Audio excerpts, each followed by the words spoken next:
Avis vascular centre మన దేశంలోనే the best varicose vein hospital. నమస్తే అమ్మా. నమస్తే అమ్మా. టైం పాస్ ఎరాలో ఏది పడితే అది, ఎవరితో పడితే అది, ఏం చేయాలో అర్థం కాక ఫోన్లలో ముచ్చట్లు పెట్టుకోవడం, మెసేజ్లో ముచ్చట్లు పెట్టుకోవడం, తుమ్మింది దగ్గింది అన్నీ చెప్పడం ఈ మధ్య ఎక్కువ ఫ్యాషన్ అయిపోయింది అందరిలో కూడాను. అసలు కొన్ని విషయాలు ఎవ్వరి దగ్గర డిస్కస్ చేయొద్దు అన్న secrets which should be within you are within family అన్నటివి ఎలాంటి విషయాలు అయి ఉంటాయమ్మా? అమ్మా కొన్ని విషయాలు ఎంటైర్లీ పర్సనల్ అమ్మా. Hmm. ఎంత పర్సనల్గా ఉంటాయంటే వాటిని చెబితే వాటి విలువ తగ్గిపోతుందేమో అన్నట్టు ఉంటాయి. ఇప్పుడు కొన్ని వస్తువులు బంగారం లాంటివి విలువైన వస్తువులు అలా వీధిలో పడేయం కదా, కనీసం కొన్ని షోకేస్లో కూడా పెట్టమే, మరే కొన్ని డ్రాయింగ్ రూమ్లో కూడా పెట్టమే.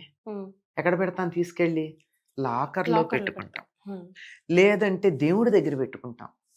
అలా కొన్ని వస్తువులు అలా పెట్టేవి ఏవైతే ఉన్నాయో అలాగే మన భావనలు కూడా కొన్ని అలా ఉంటాయి కదా. చెప్పుకుంటే నీతో చెప్పాననుకో, నేను దాన్ని ఎంత పవిత్రంగా, ఎంత ప్రేమగా, ఎంత ఆప్యాయంగా, ఎంత సున్నితంగా భావన చేస్తానో అంతటి సున్నిత భావన నీకు ఉంటుందో ఉండదో నాకేం తెలుసు.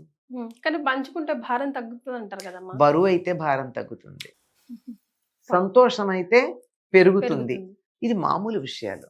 కానీ పర్సనల్గా ఉండేది అట్లా కాదు. ఉదాహరణకి ఒకవేళ సాధన చేస్తూ ఉంటే నాకు అద్భుతమైనటువంటి ఒక అనుభవం కలిగింది, దాన్ని మీకు చెప్పాను అనుకో, ఆహా అలాగా అని అంటారు. నీవే హాల్యూసినేషన్ ఏమో అని మనసులో అనుకుంటారు, పైకేమో అలాగా అంటారు. అంటే నా కలిగిన అనుభూతిని నేను ఎంత చులకన చేసినట్టు. అవునా కదా? ఇది బాగా తెలుస్తుంది కనుక చెప్పా. ఇట్లాంటివి కొన్ని ఉంటాయి. ఇప్పుడు భార్యాభర్తల మధ్య ఉండే ప్రేమ కావచ్చు, అది అవతల వాళ్ళకి ఎంత చులకనగా అనిపిస్తుంది.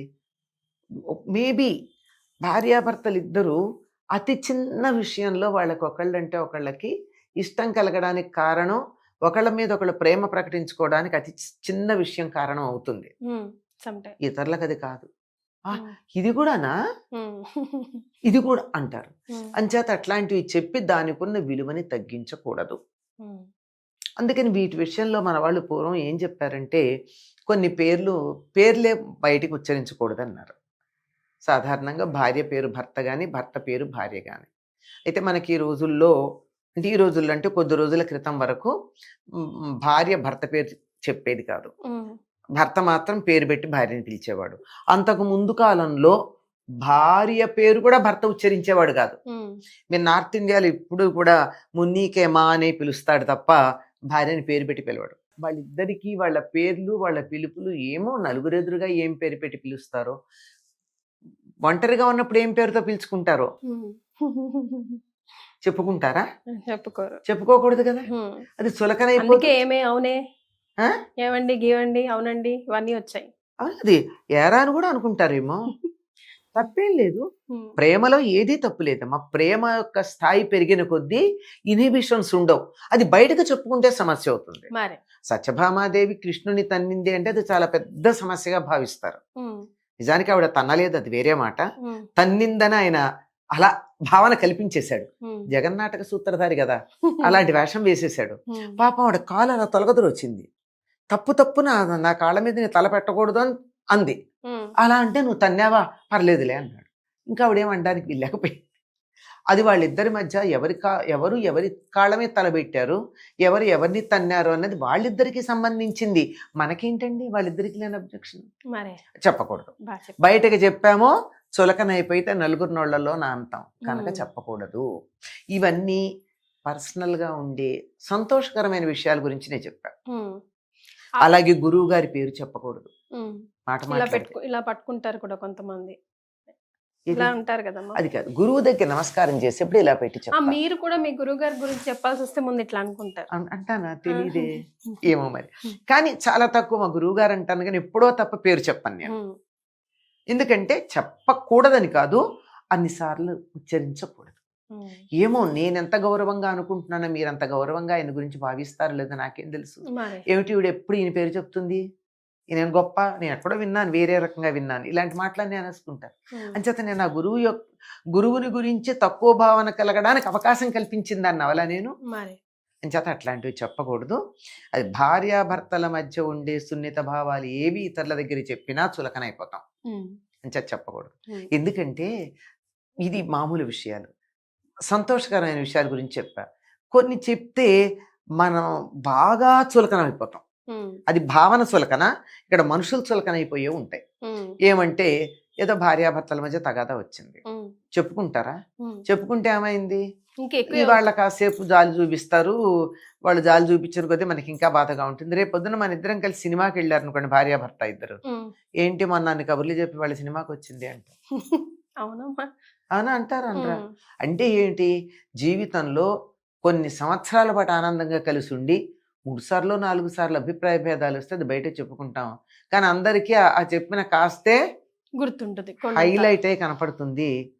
ఎంతసేపు మన ఆ పాయింట్ ఆఫ్ వ్యూలోనే వాళ్ళు చూడడం మొదలు పెడతారు తప్ప మనం ఆనందంగా ఉన్న విషయాల గురించి వాళ్ళకు ఉండదు. కానీ మనం కూడా అంతే అమ్మా, ఏదైనా బాధవే ప్రొజెక్ట్ చేసి ఎక్కువ చెప్తాం కానీ ఆనందమైనవి చాలా తక్కువ చెప్తాం. దిష్టి తాకుతుందనో ఇంకేదోనో ఇంకేదోనో. అదేంట ఆ గుణం మార్చుకోవాలి. అసలు వాగడం అనే పదం వాడాను నేను, చూడండి. వాగడం అన్నది మొదలు పెడితే ఏం మాట్లాడుతున్నావో తెలియకుండా మాట్లాడతాం. వాగటం అంటే అర్థం లేకుండా మాట్లాడటం, ఆ ప్రయోజనం లేకుండా మాట్లాడటం. నేను ఒక మాట మాట్లాడానంటే అది నాకన్నా మేలు కలగాలి, మీకన్నా మేలు కలగాలి. ఇద్దరికి మేలు కలగకుండా ఊరికే డబ్బాలో రాళ్లు పోసి వాగినట్టుగా, ఎవ్వరూ వినకుండా టీవీ ఆన్ చేసి వదిలేసినట్టుగా, ఏ ఇతర భాషలకు, ఏ చైనీసో జపనీసో మధ్య కొరియన్ బాగా చూస్తున్నారట పిల్లలు, కొరియన్ సీరియల్స్ చాలా బాగుంటాయట, అవి ఎక్కువ చూస్తున్నారు. అలాంటిది ఏదన్నా పెట్టారు అనుకో, పిల్లలు పెట్టి వెళ్ళిపోయారు, మనకేం భాష అర్థం కాదు, ఆ సీరియల్స్ మీద ఇంట్రెస్ట్ ఉండదు, అది వాగుతూనే ఉంటుంది. నేను మాట్లాడినా అంతే, ఆ మాట నాకు గానీ నీకు గానీ ఉపయోగం లేకపోయాక మాట్లాడిందంతా ఆ కొరియన్ సీరియల్ ఆన్ చేసి అర్థం కాకుండా మనం ఇంట్లో పని చేసుకుంటుంటే అంతే. నేను ఎప్పుడూ చెప్తూ ఉంటాను పిల్లలకి, మీ అత్తగారింట్లో విషయాలు పుట్టింట్లో చెప్పకండి. వైసీ వర్స కూడా అమ్మా, పుట్టింట్లో అత్తగారింట్లో, అత్తగారింట్లో పుట్టింట్లో. ఇక్కడ ఎలా ఉంటుందంటే చాడీలు లాంటివి. ఇప్పుడు అత్తగారికి కోడలికి అభిప్రాయ భేదం వచ్చింది, వెంటనే అమ్మకి ఫోన్ చేసింది, చెప్పేసింది, అయిపోయింది. అత్తగారు ఏదో కోపంలో అన్నట్టున్నాను, పర్వాలేరా అంటుంది. తర్వాత కలిపేదో బానే, అత్త కోడలు బానే ఉంటారు, కానీ తల్లి మనసులో ఏముంటుంది, అదే కదా, ఆ ఒక్క భావనే కంటిన్యూ అవుతూ ఉంటుంది. అయ్యో నా బిడ్డని ఇలా బాధ పెట్టారు. సంవత్సరంలో 364 రోజులు వీళ్ళు ఆనందంగా ఉన్నా ఒక్కరోజు పెట్టిన బాధకు ఆ తల్లి 365 రోజులు బాధపడుతుంది. చెప్పకూడదు. అంచేత అసలు కుటుంబ విషయాల్లో వాళ్ళ మధ్య ఉన్న సంబంధ బాంధవ్యాలు, ఆ బాంధవ్యాల్లో ఉన్న ఇంట్రికసీసు, అవేవి కూడా బయట ప్రపంచానికి చెప్పవలసినటువంటి అవసరము లేదు. చెప్పుకుంటే అల్లరి యాగం అవుతుంది. ఎంత అల్లరి యాగం అవుతున్నాయమ్మా వాళ్ళు. పర్సనల్ ఫోటోలు, మీరు ఇందాక వాట్సాప్ గురించి చెప్పారు, చెప్తున్నా, పర్సనల్ ఫోటోలు పెట్టి మేము పూజ చేసుకుంటున్నాం అన్నామని చెప్పినవి పెట్టి వాటి మీద తర్వాత ఎన్ని ట్రోలింగ్స్ వచ్చాయి. అవసరమా ఈ ఫోటోలు పెట్టడం? దేనికి ట్రోలింగ్స్ అవసరం? దేనికి? పూజ మీకు సంబంధించిందమ్మా, మీరు ఏం చేసుకున్నారో ప్రపంచానికంతా చెప్పాల్సిన పనే ఉంది. వాళ్ళెవరో చేసుకున్న పూజ వల్ల నాకు వచ్చే లాభం ఏమిటి? ఏదో చాలా అందంగా అపురూపంగా ప్రపంచంలో ఇంతకుముందు ఎవరూ లేనంత అద్భుతమైనటువంటి అలంకరణ ఏదన్నా చేస్తే విశిష్టంగా ఉందని పెడితే పెట్టచ్చు. అంతేగాని నిత్యం చేసే పూజ, నిత్యం చేసే నైవేద్యాలు, మేము వాళ్ళు ఇది వంట చేసుకున్నాం. కరోనా వచ్చిన కొత్తల్లో అప్పుడే సోషల్ మీడియా బాగా పాపులర్ అవ్వడం మొదలైంది. మా ఇంట్లోనే చేసిన వంట అని చెప్పి రోజు ఏ రోజుకి ఆ రోజు వండినవన్నీ విస్తట్లో లేదా కంచంలో వడ్డించి అవన్నీ రోజు వాట్సాప్లో పెట్టేవారు, ఫేస్బుక్లోను. తెలిసిన వాళ్ళే. ఏం చెప్తాం? అవసరమా? ఒకరోజు నువ్వు పెట్టకపోతే వాళ్ళు నువ్వు వంట చేయలేదు అనుకుంటాం కదా మేము. Something should be really personal. అది మాట్లాడింది కూడా నాకు గాని వినేవాళ్ళకి గాని ప్రయోజనం ఉంటే మాట్లాడాలమ్మా. లేదంటే అధికంగా మాట్లాడుతూ ఉంటే మాట్లాడకూడనివి, చెప్పకూడనివి బయటకు వచ్చేస్తాయి. నేను మీకు ఒక్క ఉదాహరణ చెప్పి ముగిస్తా. ఒకప్పుడు ట్రైన్లో ప్రయాణం చేస్తూ మాట్లాడుతున్నాడు ఆయన, చాలా మాట్లాడాడు. ట్రైన్ దిగే ఉద్యోగంలో చేరాక సస్పెన్షన్ ఆర్డర్ వచ్చింది. ఎందుకంటే ఈ వాగుళ్ళో ఏం చెప్పకూడదో అవన్నీ చెప్పేశాడు, వింటున్నాయని విజిలెన్స్ ఆఫీసర్. మ్మ్. అయ్యో, మీరు ఈ సందర్భం చెప్తే నాకు ఒకటి గుర్తొచ్చిందమ్మా. రీసెంట్గా కూడా చాలా పాపులర్ అయింది ఏంటంటే, ఒక అతను అమెరికాకి జాబ్ అప్లై చేశాడు, జాబ్ వచ్చేసింది. ఇన్స్టాగ్రామ్లో తన పోస్టులు అన్నీ కూడా సోషల్ యాక్టివ్కి చాలా విరుద్ధంగా ఉందన్నమాట. సో వాళ్ళు ఇతని సోషల్ పేజెస్ అన్ని చెక్ చేశారంట, how is his social life అని. అంటే ఈ రోజుల్లో అమెరికా వాళ్ళు కూడా, జాబ్లు ఇచ్చే వాళ్ళు కూడా ఇతను ఎంత పాపులర్గా ఉన్నాడో, లేదంటే ఇతను ఎంత సోషలైజ్డ్గా ఉన్నాడో చెక్ చేసుకోవడానికి అతను పెట్టిన పోస్టులు చాలా మిస్కమ్యూనికేట్ చేస్తున్నాయి అని చెప్పి తీరా అక్కడికి వెళ్ళిన తర్వాత జస్ట్ ఇంకా బయటికి కూడా రాలేదు, ఎయిర్పోర్ట్ నుంచి సస్పెండ్ చేసేసారు.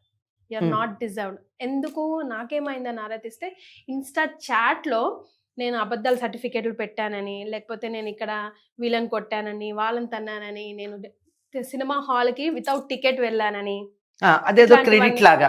అదేదో చూడు నేను ఎంత గొప్ప సినిమాకి టికెట్ లేకుండా సినిమాకి వెళ్ళాను. నేను ఇంకొకటి కూడా చూశాను, మీ టికెట్ లేకుండా ప్రయాణం ఎలా చెయ్యాలో కూడా ఒకళ్ళు నాకు చెప్పారు, నేను ఆశ్చర్యపోయాను. ఇట్లాంటివి అంటే ఇప్పుడు లోపలే ఉంటున్నాయి. పూర్వం రైల్వే స్టేషన్లో చెకింగ్ ఉండేది కదా, ఇప్పుడు రైల్వే స్టేషన్లో చెకింగ్ లేదు కదా, ట్రైన్లోనే ఉంటుంది. అందుకని వీళ్ళు ఫ్రెండ్కి ప్లాట్ఫామ్ టికెట్స్ కొనుక్కుని రమ్మని చెప్పి వీళ్ళు ట్రైన్ దిగి ప్లాట్ఫామ్ టికెట్స్తో బయటకు వెళ్ళిపోయేవారు. అప్పటి మాట, ఎప్పటి మాట, సుమారుగా 25-30 ఏళ్ల నాటి మాట. ఇట్లాంటివి చాలా ఉంటాయి. ఇవన్నీ క్రెడిట్ అని చెప్పుకుంటారు, నేను అది చేశాను, అవతల వాడిని ఎలా బురిడి కొట్టించానో చూడు. ఇట్లాంటివన్నీ కూడా చాలా ప్రమాదకరమైనటువంటి విషయాలు. మాట్లాడుతూ ఇది నేను చెప్పింది జరిగిన విషయం, ట్రైన్లో నేను చెప్పింది అన్నానే. ఆ విజిలెన్స్ ఆఫీసర్ ఒక మాటల్లో ఇలా ఉంటుందమ్మా మాట్లాడుతూ ఉంటేను, నేను ఇట్లా పట్టుకున్నాను అని పట్టుకున్న విషయం చెప్తా ఆయన చెప్పారు. అంటే ఎంత జాగ్రత్తగా ఉండాలి మనం మాట్లాడేటటువంటి విషయాల్లో. అందుకని మితభాషణం చాలా మంచిది, హితభాషణం మరీ మంచిది. మరే చాలా సంతోషం అమ్మా, ధన్యవాదాలు. నమస్తే అమ్మా.